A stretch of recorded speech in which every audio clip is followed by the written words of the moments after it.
Stellantis CEO Carlos Tavares says he's not asking for special tariffs against Chinese automakers seeking to enter the U.S. market. Chinese companies have about a 30% cost advantage, and the prospect of BYD or others manufacturing in Mexico means they could avoid import tariffs levied against vehicles made in China. But Tavares argues that Stellantis needs to find ways to match them anywhere in the world. I will have to face the Chinese competitors in Latin America. I will have to face them in Africa, Middle East.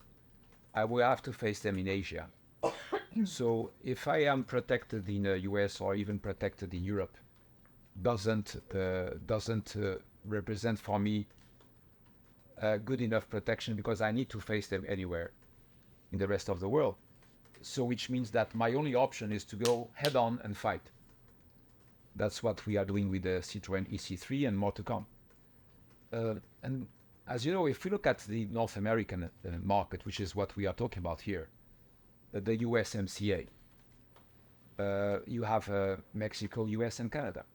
How do you deal with the USMCA? If the Chinese, they come and they start making plants in Mexico, and they start exporting cars from Mexico to the US, what do you do?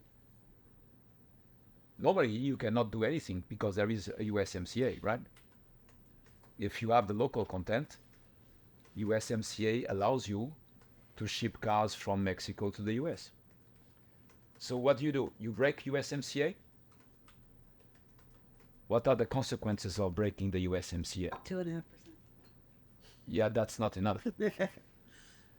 Tavares says he agreed that the Chinese are the major threat right now because they are the only companies that can sell EVs at the same price as internal combustion vehicles. I agree with Ellen on the fact that the Chinese are the major threat right now, because they are the only guys that can sell BEVs at the price of ICEs, given the 30% cost competitive edge X works that they have.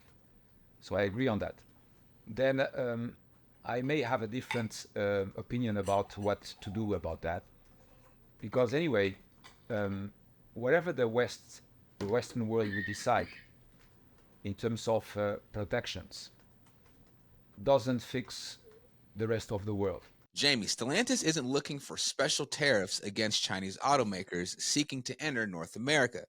How does Stellantis compete with a company like BYD internationally?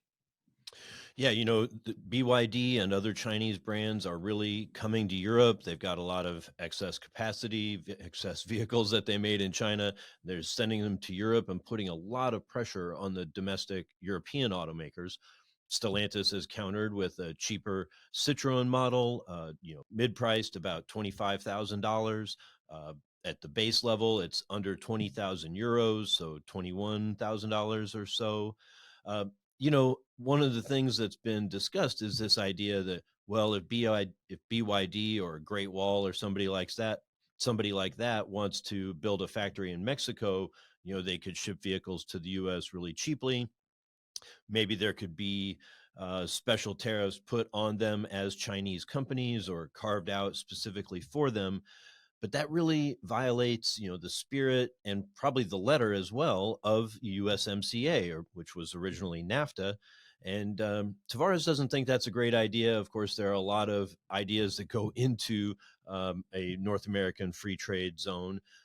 But of course, Stellantis, like GM and Ford, have plants in Mexico. So wouldn't want to see them lose their special status if the whole agreement breaks down.